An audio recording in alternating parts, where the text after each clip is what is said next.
glad to be joined by my esteemed colleagues this morning, and as Dan has introduced, we're going to talk about strategic and agile development, creating new centres, specifically in Saudi, and considering the volume of development that's ongoing and the volume that's planned for the future. Mourne, first of all, I'd like to ask you, as a representative of PIF, how do you envisage that these master plans that are the multiple master plans that are in the pipeline? How do you set the strategy for those in the first instance, considering what's already there and what's planned in the future? Spencer, we are very lucky at PIF that we have an extremely clear vision of where the kingdom has to go.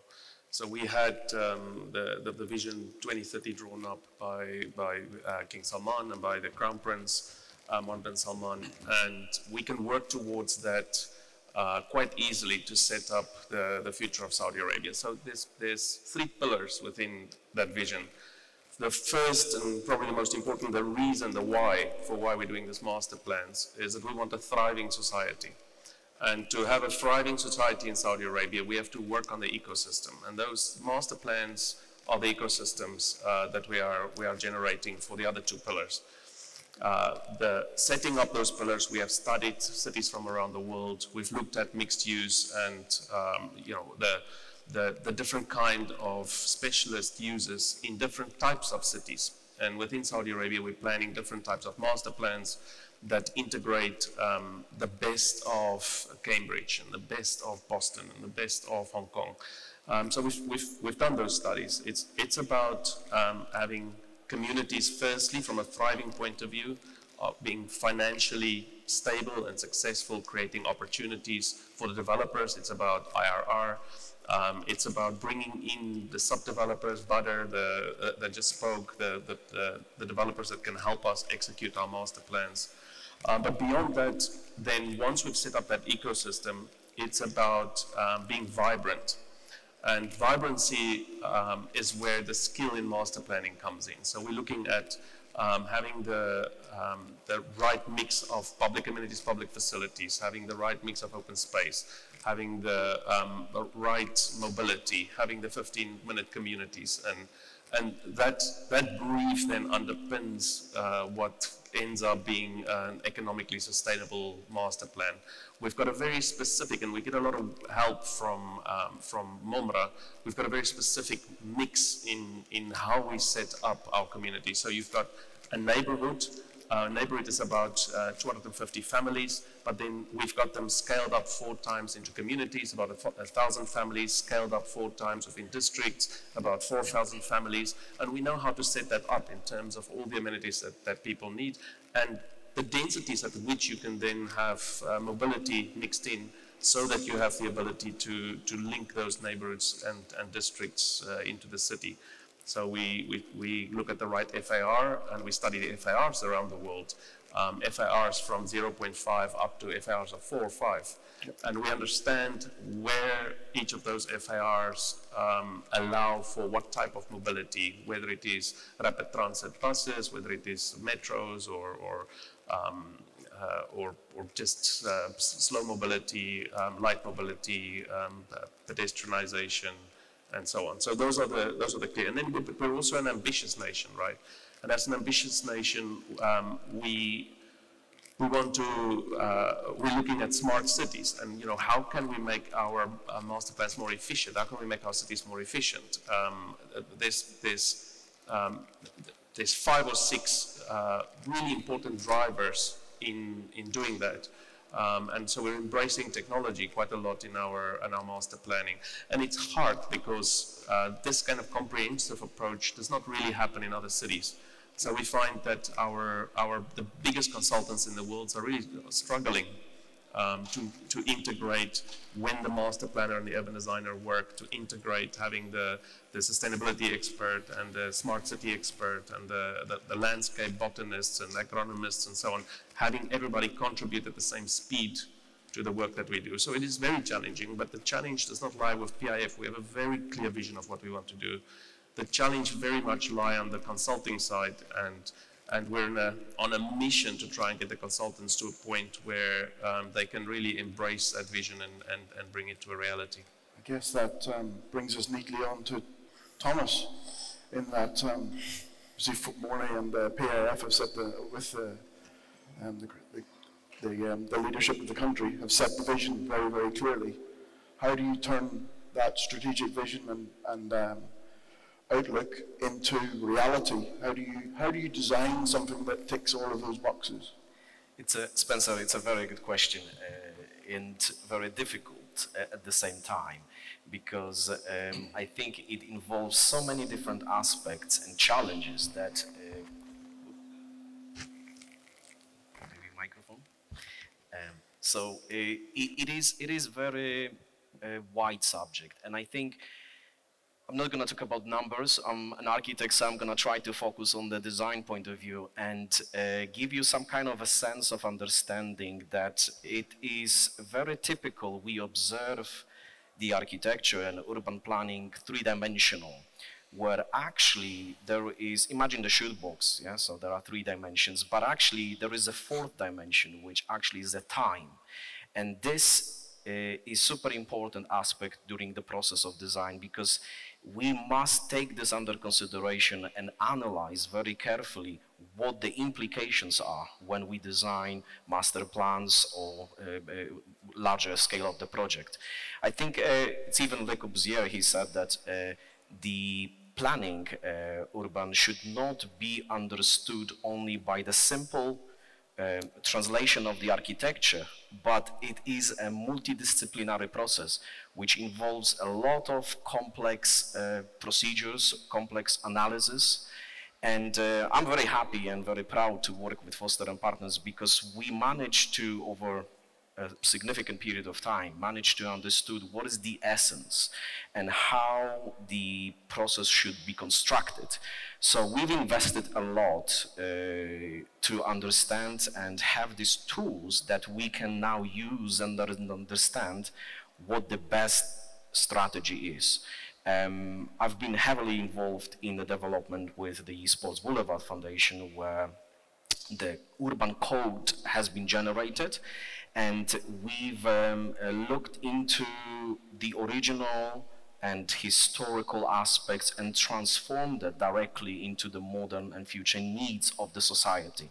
So I think it's a very challenging process, which we've tried to analyze and carefully develop for specific needs.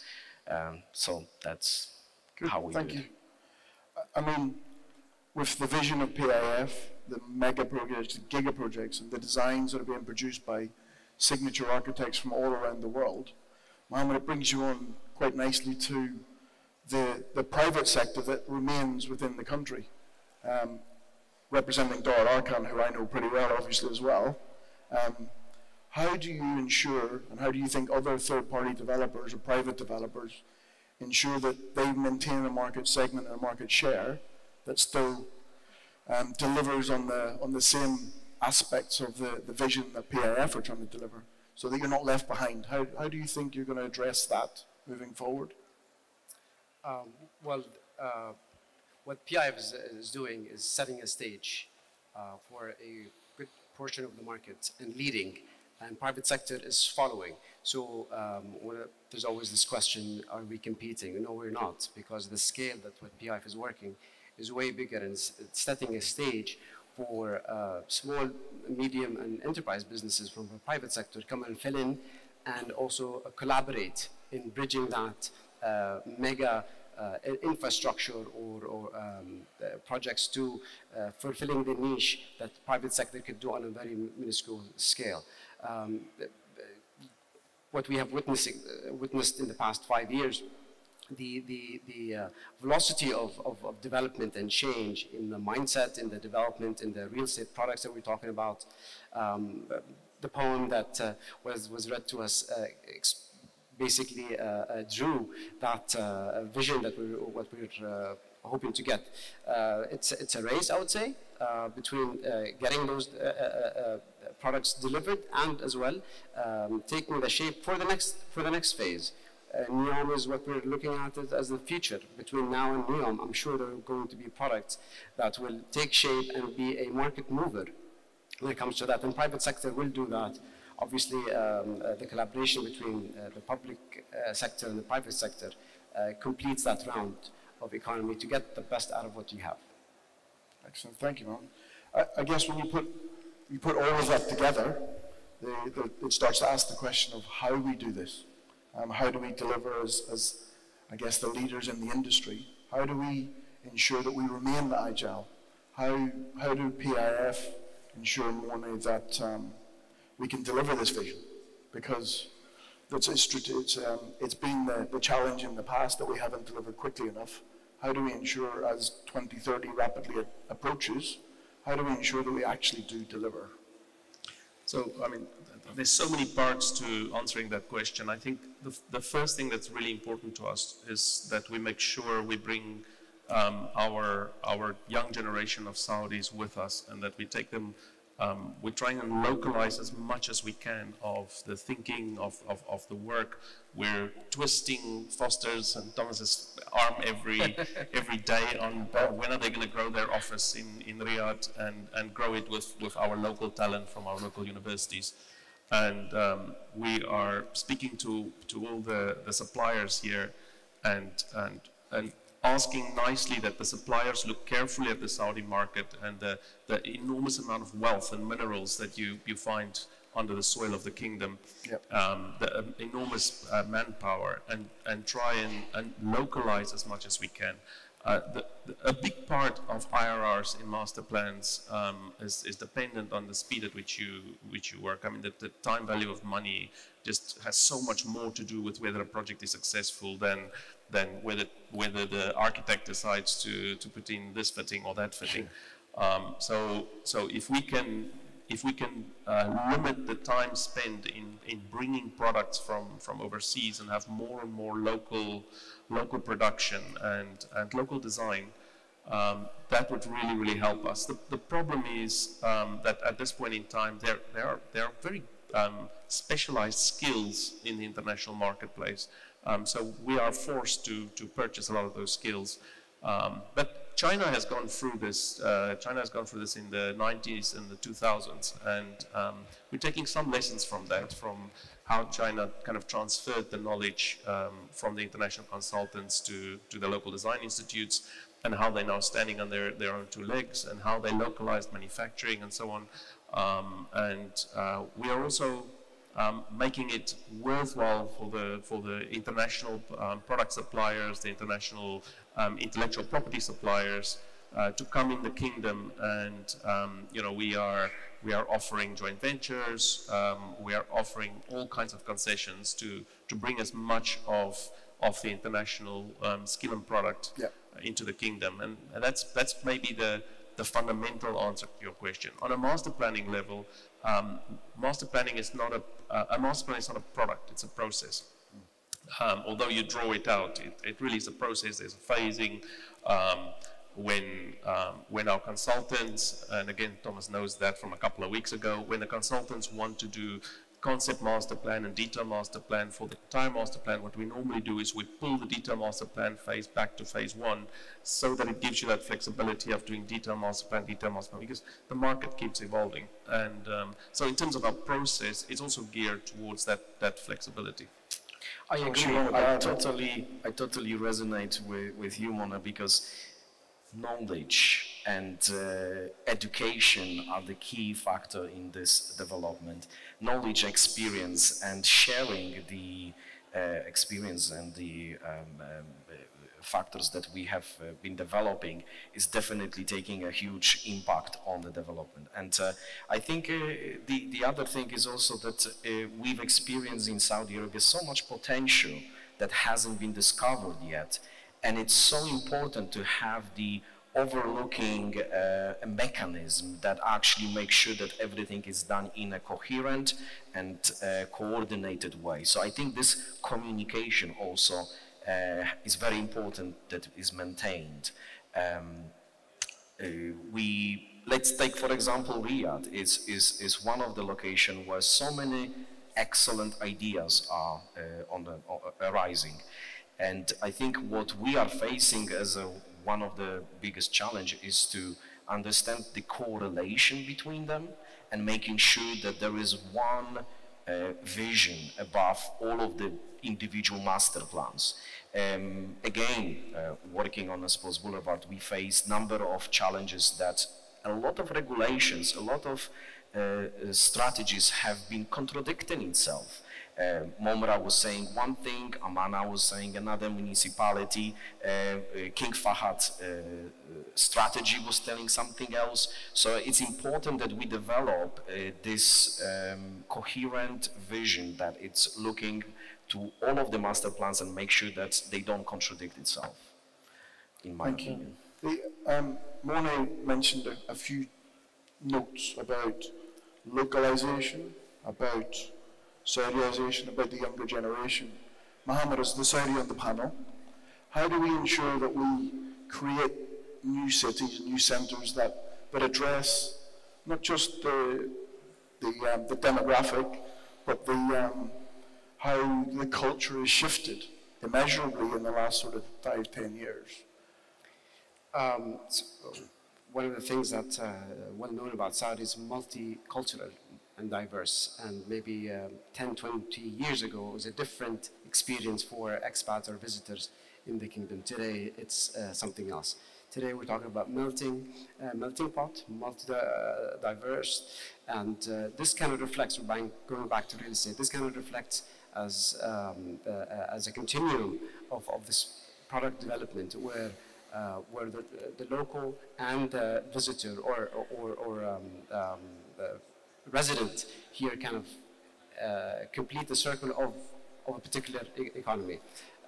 What we used to see, gated compounds were a hot thing. This is the only place that an expat would actually say. And today, there are multiple options. We had discussed this before.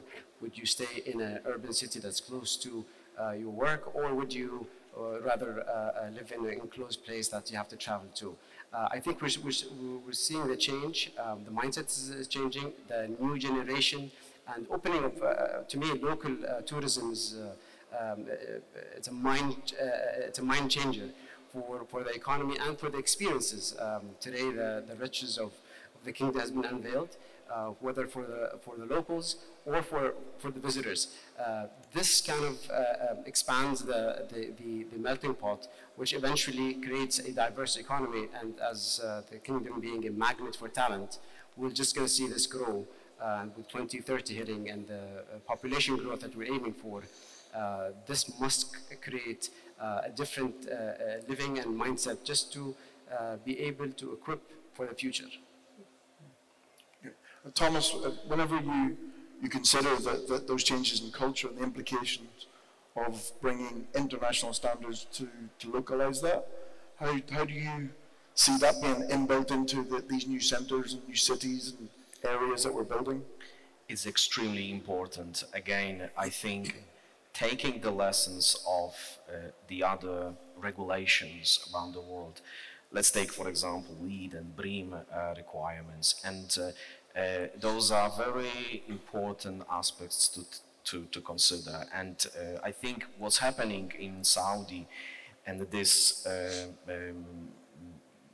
vision to translate and create something custom-made, tailored for Saudi Arabia.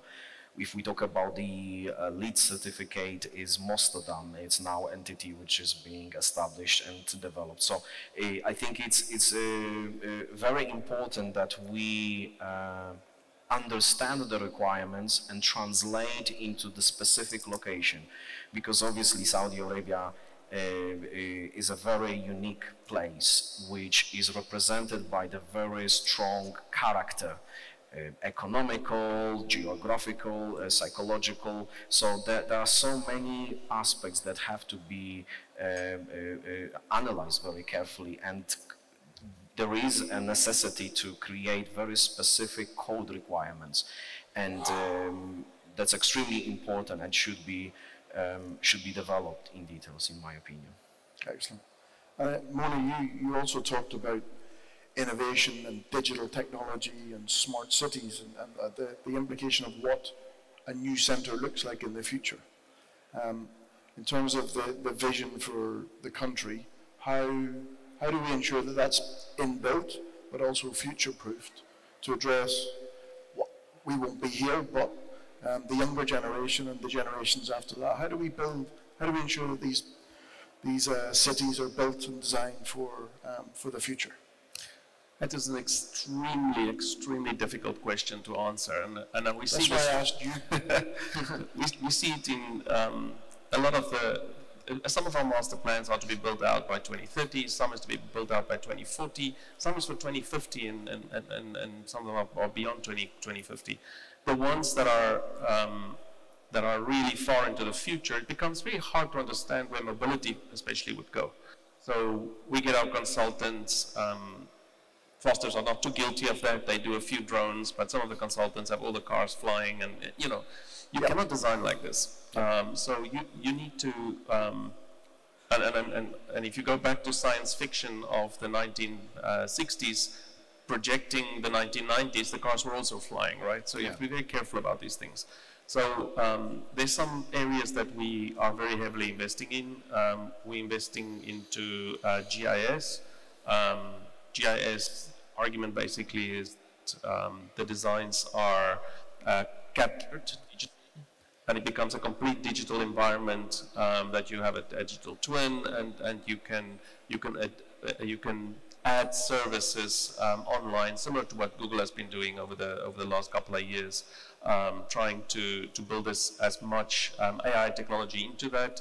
So today there's an enormous amount of big data available that we are using in planning the cities. So we're pulling all the government's data, the different government departments' data together. So now we're starting to understand things like, a great example is that in the diplomatic quarter, there's a lot of foreigners living, but inside the diplomatic quarter, there was services that's only for locals. So if you start checking the cell phone movement patterns, you can see how you are generating traffic where it's completely unnecessary.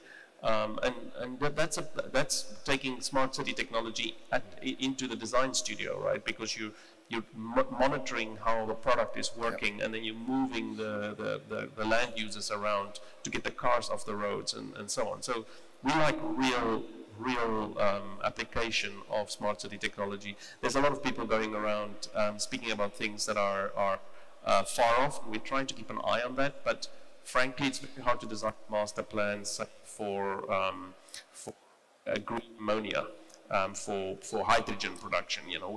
Where do you start? So this is a bit of a problem in the engineers working with PIF. I'm speaking all the top 10 engineering firms that's doing work for us. Especially in the early stages, in pre-concept and concept and to middle DD, we feel that they fail us. They fail us in the fact that a lot of what they say are very theoretical. They're doing KPIs, and you have an urban designer and a master planner, and maybe the landscape architect joining them, drawing up a vision for the city. And then you have the engineering team, the smart city team, and the sustainability team sitting in a corner doing KPIs.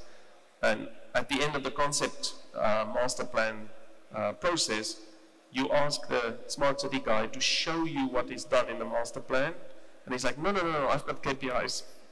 Awesome. So it's really a big problem. It's something that we proactively address through the way we write our RFPs, and we're trying to train the international consultants to understand this. And it's incredible that they're getting away with this in the US and Europe. Maybe because the master plans are a little bit smaller. But yeah, this is definitely something we're fixing here. And just to maybe go back to something Tomasz said about the regulations, we are so lucky in Saudi Arabia that we have some seriously cool ministers. Yep. And their attitude is very much, tell me which of the regulations is stopping you from doing best practice, and we'll change the regulations. As long as you are sure that if that regulation is standing between us and great urbanism and a great Saudi Arabia, we'll look at it, and if it's true, we'll change it. We'll change it on the spot.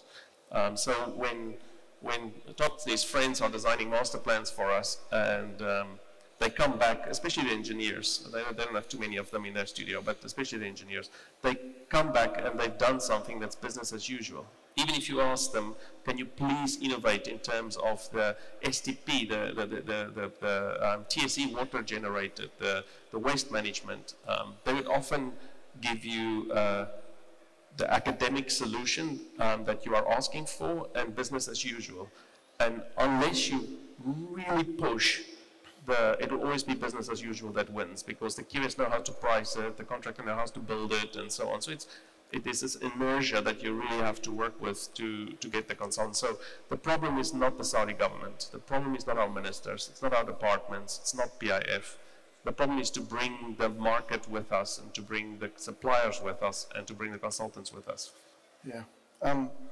When we start to think about all of the topics that we've discussed so far, it ultimately comes down to sales, rental values, IRRs for the development. Mohammed, as a developer, how do we make sure that whilst we want to integrate all of the smart technology, the future proofing, how do we make sure that it's still affordable for the end users? I'm having a hard time. Affordable. How do we continue to make all of this affordable for the future? Affordability. Well, Arkan is a publicly traded company, so we owe it to our investors that we make profit. However, we don't milk it. We have pride in our brand and the success and the sustainability of our brand. For example, our secondary markets for our products from 20 years ago are still standing, holding their value, if not appreciating to a point where there's so much to appreciate. So focusing on profit is not a requirement. However, we are investing into the future. Coming up with sustainable products and listening to the community and in the transformational market. Today, your consumers or clients or buyers are well informed. Competition is high. They know what they want. It's expensive. So if they're not getting their value for money, it's not something that they will be interested. There's others. There's a shift.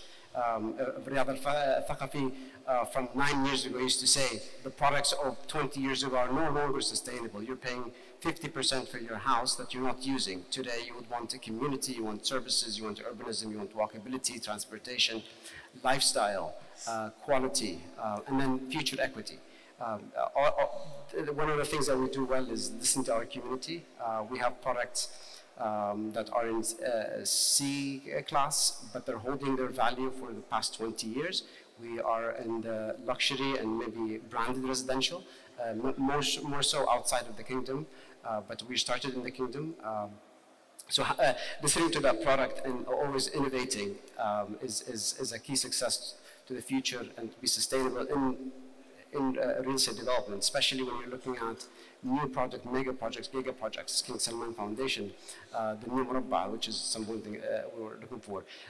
All of these mixed use, or it's attraction with a mixed use component, that creates requirements for the future buyer to know exactly what they want. And if you're not listening to your customers, you've missed the boat. I always say BlackBerry and Kodak, two companies that never listen to their customers. Today they're nowhere. So when this time in future, you must adapt and be agile enough to supply the market with the right product that will work for them for the future. Thanks. Tomasz, in terms of that affordability piece, Mourne, you're going to like this. How do you ensure that what you design remains within budget? Well, I'll let Mourne to talk about the numbers, but from the design point of view, that is important. How do we create typologies? Every society represented is by many different clusters, many different classes, many different society levels, and it's so important for us, the architects, the urban designer, to design the proper and suitable environment for each of the communities. And that's where our responsibility lies. And we have to understand that at the centric of the design is human, is person, is what we design for us, you know, to live. And we have to be